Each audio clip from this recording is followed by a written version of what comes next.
Alrighty, let's take a look at the Anchor Swing Pirate for Season 7 that is starting on June 6th. If you're looking to carve a path through hordes of demons with style and brute force, the Anchor Swing Pirate is your ticket to chaos and glory in Hero Siege. This build turns the pirate class into a devastating powerhouse, utilizing Anchor Swing to cleave through enemies with massive area damage. Let's take a look at the pros and cons for Anchor Swing. This is very simple to level. It's one of the easier builds in the game to level. You have very good crowd control. It knocks up monsters constantly. You can see here in the game, I'll kind of showcase that real quick. Whenever this hits, it's knocking things up, right? It just has really good crowd control with that. You also get meat shields. We're able to use our parrots, right? These will be really good meat shields. And cold gear is generally much cheaper on the auction house. There's not a lot of there's not a lot of builds right now that are using cold gear, so the meta is more in arcane and lightning currently. So this will allow you to build out the character for much cheaper than other archetypes. Now, you have no built-in passives or skills for mobility. There is technically this grenade jump, but you're not going to use it. I hate it. If you want to use it, go for it, but I can't stand it. Right, there is I think grenade jump. Otherwise, you have no like source of just pure movement speed. So you're just going to be kind of a medium speed build because of that until you can get into the ability to teleport. As well as your in-game damage scaling, it's not super high. You're going to have more than enough damage to clear content and farm with and do some bossing, but it's not going to be the top of the top in terms of damage. Now, your gear upgrades aren't as impactful as some of the other builds. You'll notice that you might put on some items. You're not going to jump, from 200 million damage to 4.5 billion damage from one item. Like sometimes certain gear and other characters can do that. This one's going to be a bit more consistent with your damage profile. And you're not going to have to... you're going to have too much FCR on the character. You might have to sacrifice some damage in order to get some additional FCR just to be able to get more quality life in your teleporting. So a lot of the items that can be centered around this character have a ton of damage on them, but they don't provide any cast rate, which will make the build feel clunky because you are kind of, I can show you here. You're like kind of casting and then bringing up your anchor swings. Whoop. So there's our teleport. There's our anchor swing. Right.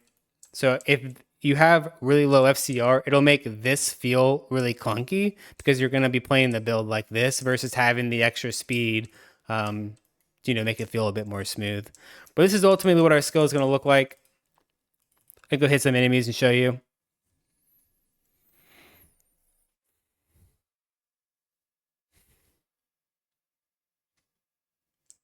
Right. It's just going to eat them. It gets kind of crazy. The more cast rate that you get, the more of these anchors that are going to be flying around everywhere. You can also get duration on them and size on them to make it even more screen cluttery. If that is annoying as hell, you can turn down your opacity. And look, you don't even see them anymore. Right? You can tell that you're casting still, but you actually don't even see them.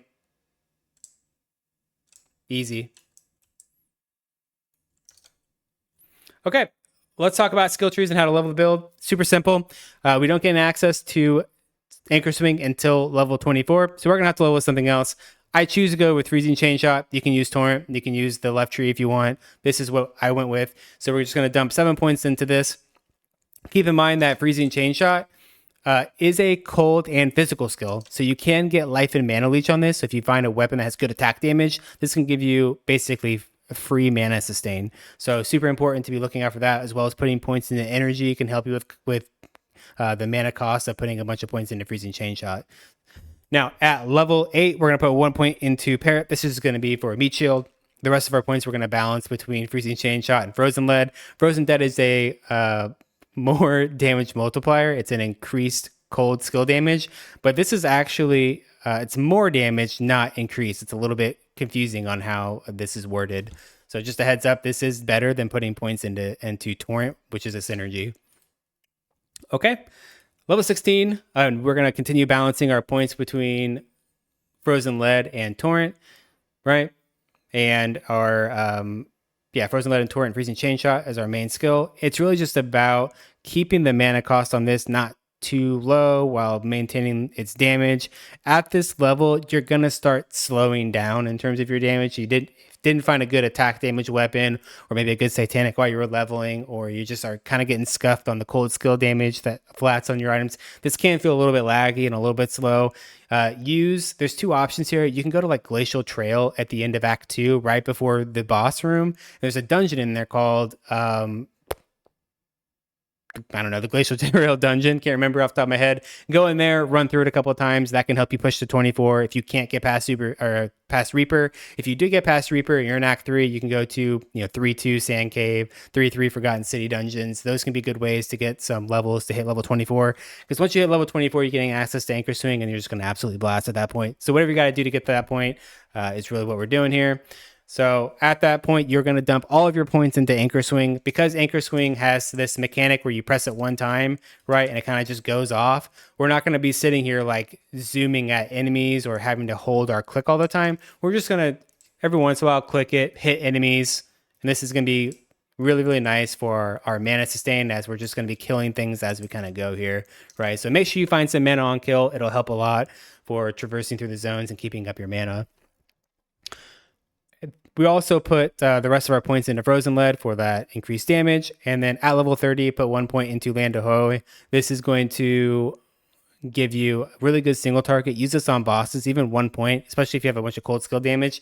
Drop this on a target. Like Satan is a huge hitbox. So every single cannonball that comes down is going to be hitting him. And it's really, really nice. Okay. Level 40, we gain access to our augment. Not much changes in terms of our tree.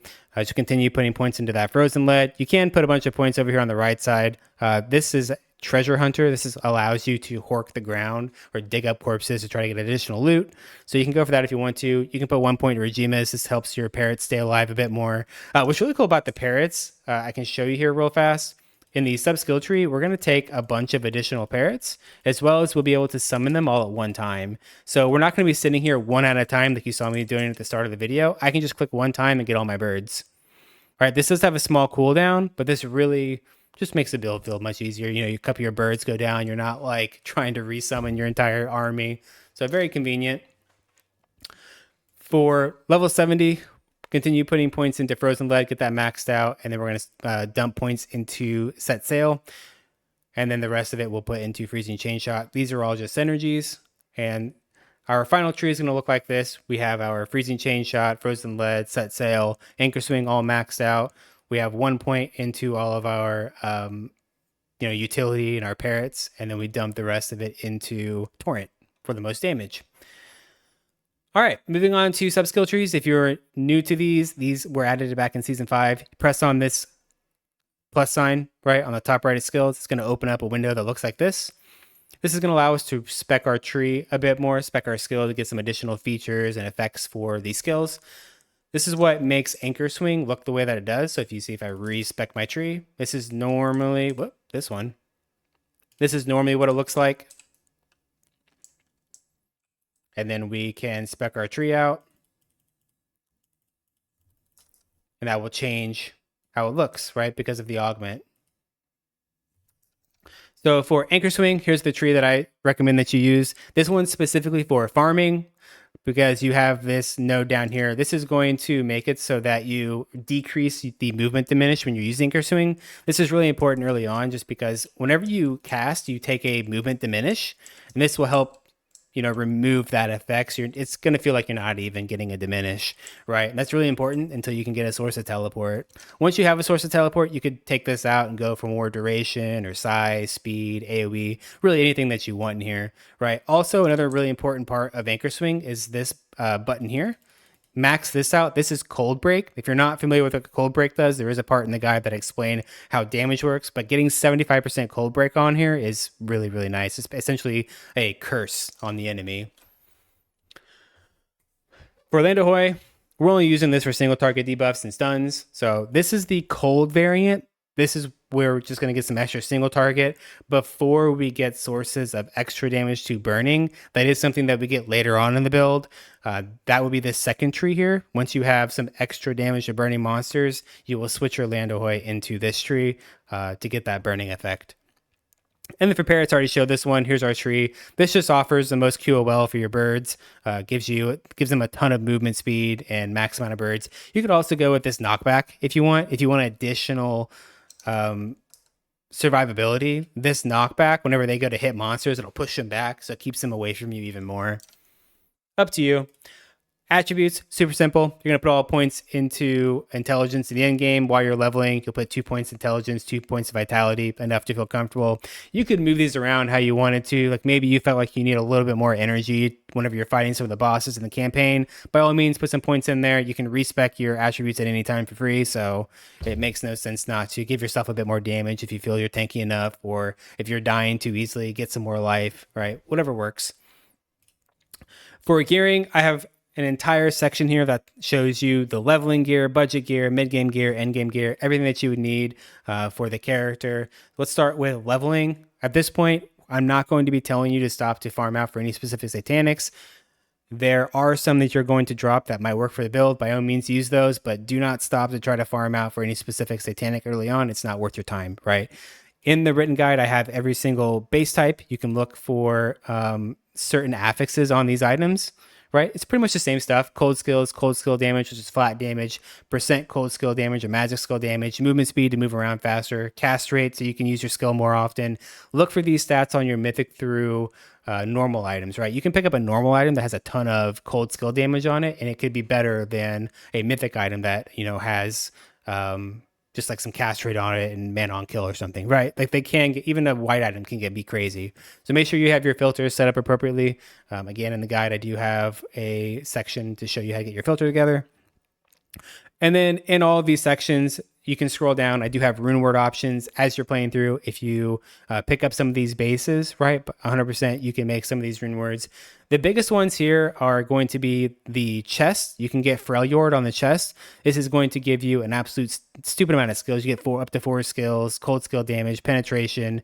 Really, really good chest. I do recommend you get that. And the second one would be either Ghost or Quick Steps. Quick Steps being the best option here. Yo, Paiso, thanks for the buddy. Good to see you, dude. Quick Steps would be the best option, as it gives you the most movement speed to be able to move through the campaign much quicker. But if you find a mal or a goal from your Act 1 quests, right, you can either downgrade the goal or use the mal to make Ghost. Do not use your Vex rune. If you get a Vex from your Act 1 quest, don't use that and downgrade it. It's not worth it. You can use it for other things later on. Okay? So that's going to be the main things for leveling. And once you hit level 100, there's not really any best in slot gear here. A lot of these items you could probably swap out with good mythics, but I am going to give you some good satanic recommendations. Now, the Cold Pirate does have access to the Plunderer set, so you could just buy the Plunderer set. If you're picking up potions while you level, you can sell those to vendors and get gold and use that to buy. This stuff's going to be so damn cheap. Right?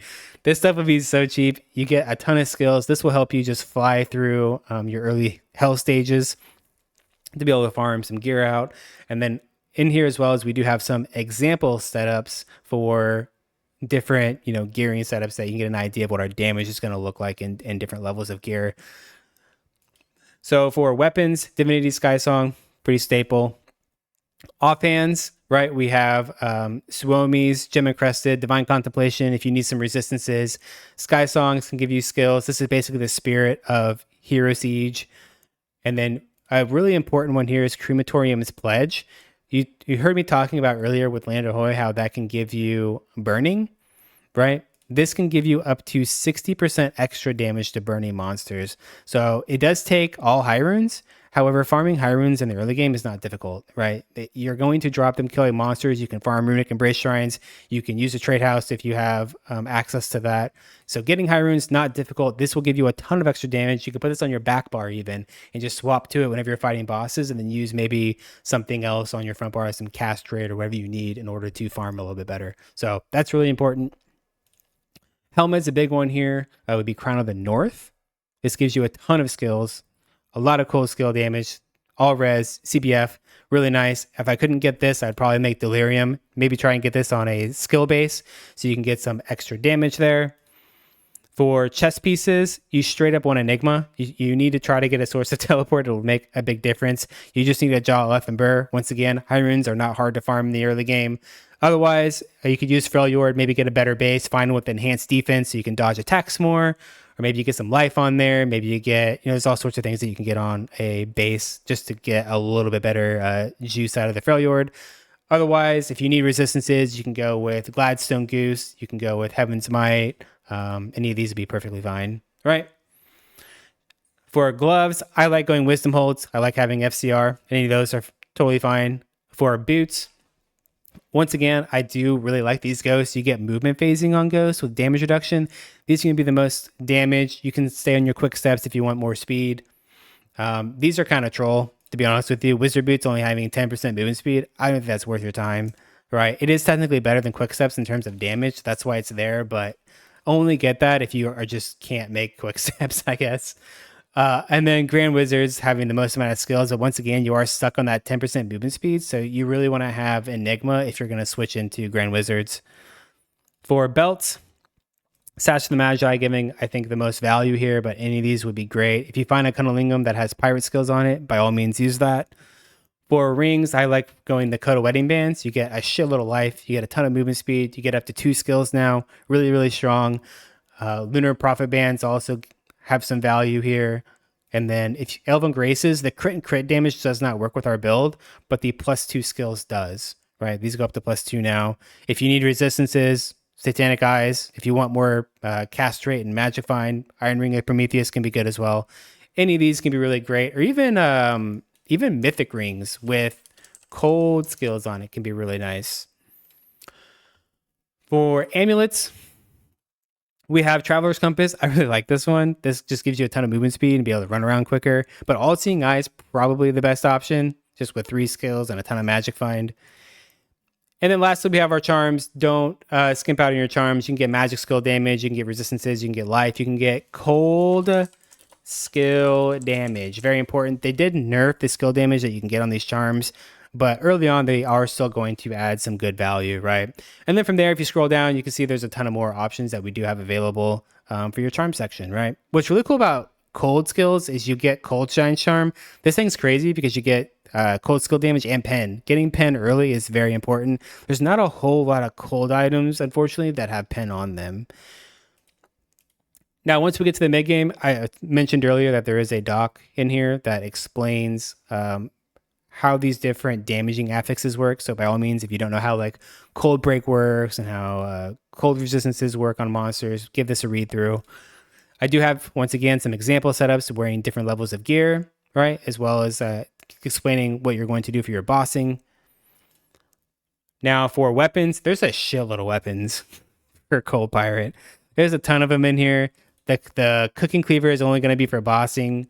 But the rest of these, honestly, Divinity's your starter. And then from there, you kind of just pick based on what you need for the build, right? Book of Cold Death has a shitload of pen on it. You could pair this with your offhand, the Shield of the Abyss, that gives you up to another 20%. And that can be really good for helping you hit that 100% ignore cold res. You really want to try and hit 100%. It's really going to open up the build and make it feel a lot better.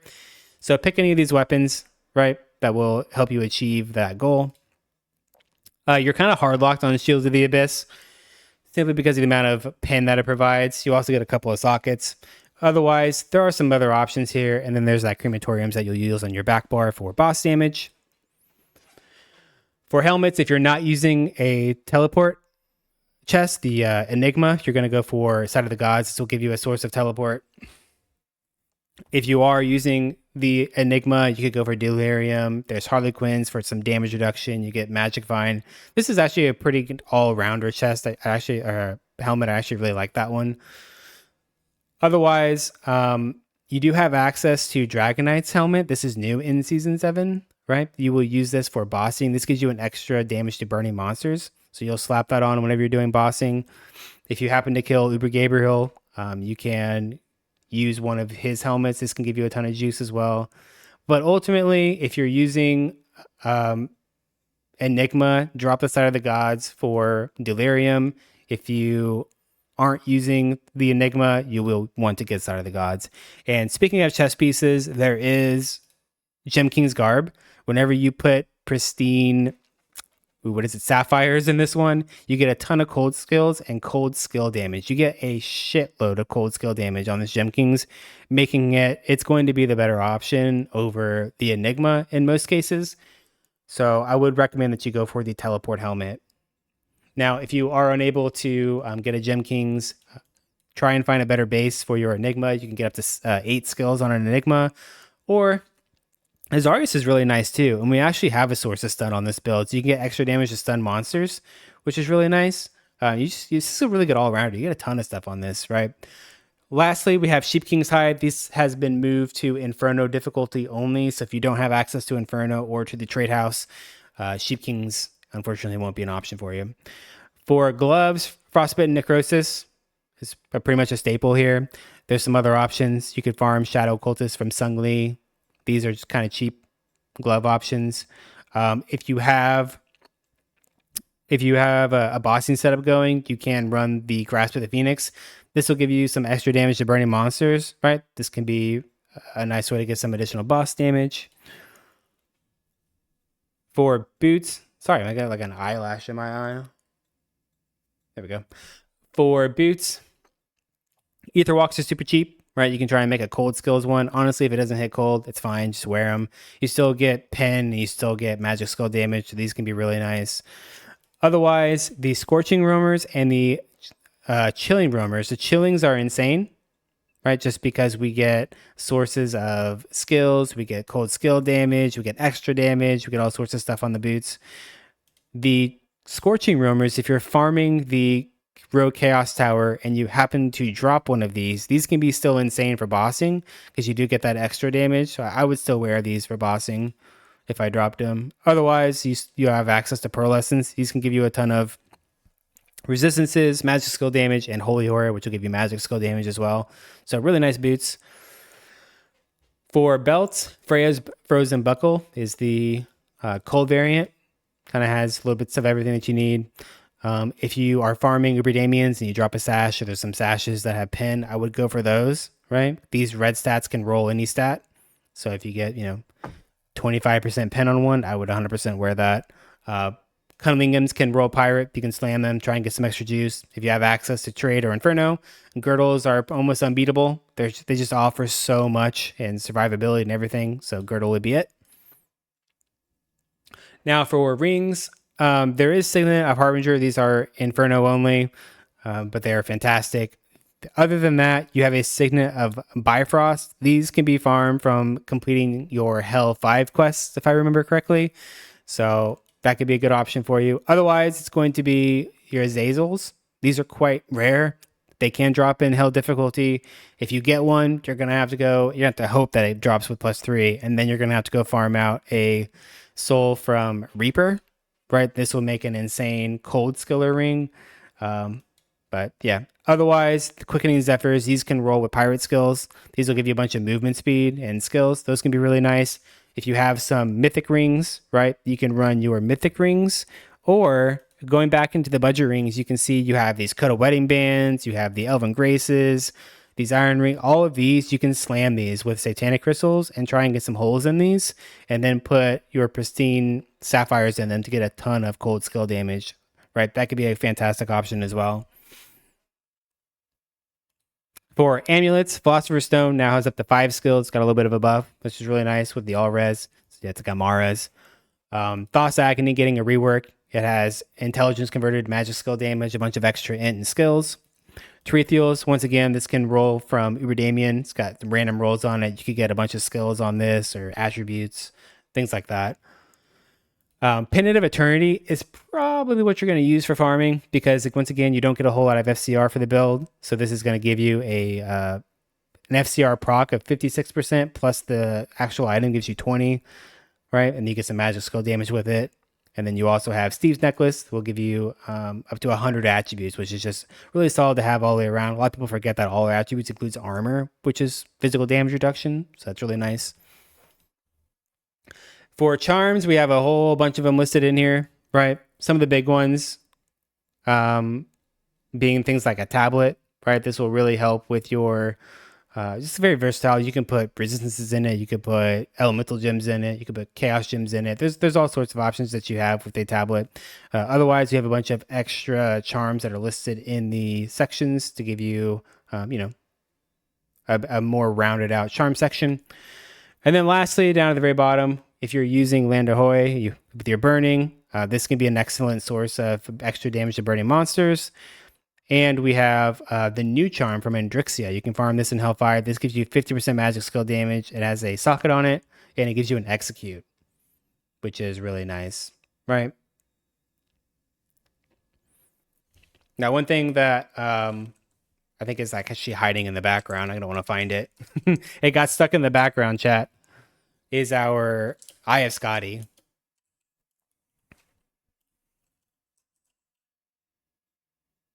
Sir? Right. It's our Eye of Scotty. Really important. This goes up to 35%. Goes up to 35% pen. So if you're having trouble with your penetration, this could be the reason why. Lol. I think that's good. Yeah. Right. That could be a big reason why this gets up to 35. Definitely get one of those. That is an SS tier. Cool. So that's all charms. Next, we'll talk about the min-max endgame. Right. You can slam items. I'm not going to account for you being able to slam items. So we do have examples in here for both AoE wearing different levels of gear and for single target, showing you kind of what that's going to be like with certain levels of gear. So definitely give that a look-see. Next, we'll talk about our relics. Lost Wand, Holy Bible, Magic Mushroom, Triforce. Pretty staple relics. You can drop out the Triforce. It only gives you 10% res now instead of 30%. So you can drop that out, go for like a Holy Grail, it's a chance to be able to heal. You could go for things like Cake or Mayo Sock, whatever you want to go for, just to get some extra juice on that last slot. Potions, a lot of potion options. A big one that's important here is Coffee Container.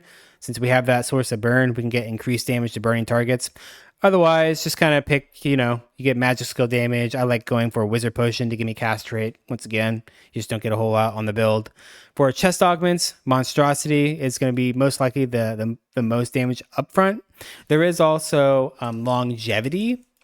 Give you an idea of what that one does here.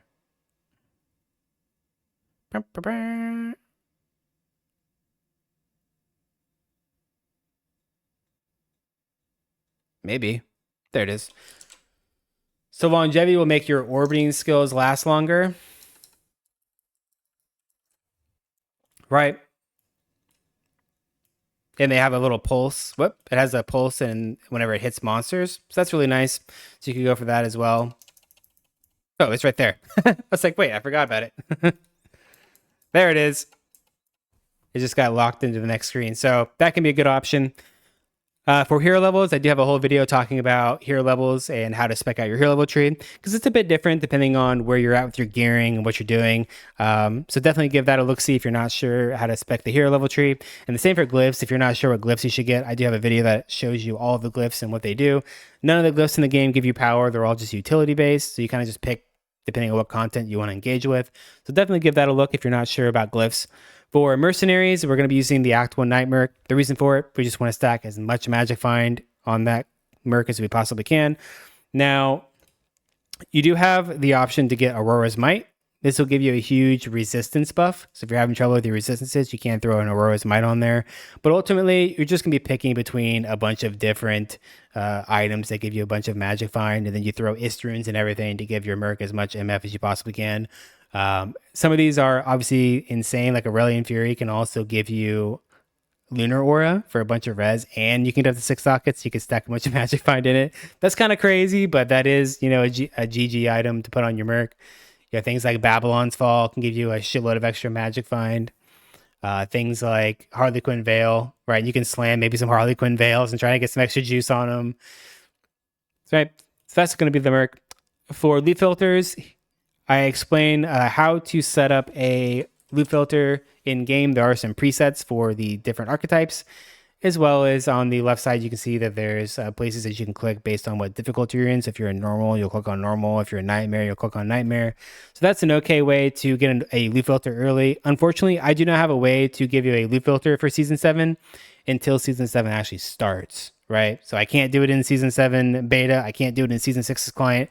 So in here, I have a video and a written guide that will show you exactly how to set up a filter. You can do this about an hour before season 7 starts. You'll be able to go into local in season 7, quickly create your filter, and then just export it and re-import it whenever season 7 starts, right? And this will show you exactly the things that I like to put on my items whenever I'm leveling based on what archetype that you're using.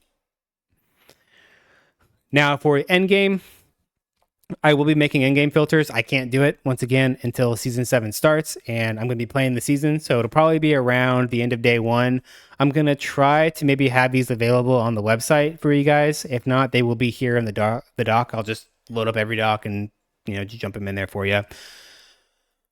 If you're newer to Hero Siege, check out the helpful resources section. I do have a ton of just different docs and things in here. Like I have a 2.5 hour beginner guide if you're not sure what's going on. This has timestamps all over it, so you can be like, I don't know what an angelic key does and what the angelic realm does. That'll give you some information. As well as we got patch notes in here, right? If you haven't seen the current season 7 patch notes, just be sure you check out some of the things that are going on there. And with that being said, that is going to wrap up the Anchor Swing Pirate in season 7. Again, it does start on June 6th, which is next Friday. It's going to be a lot of fun. We will be streaming it at twitch.tv/Graxy_TV. Would love to see you guys there. Thank you for watching. I'll see you guys in the next video.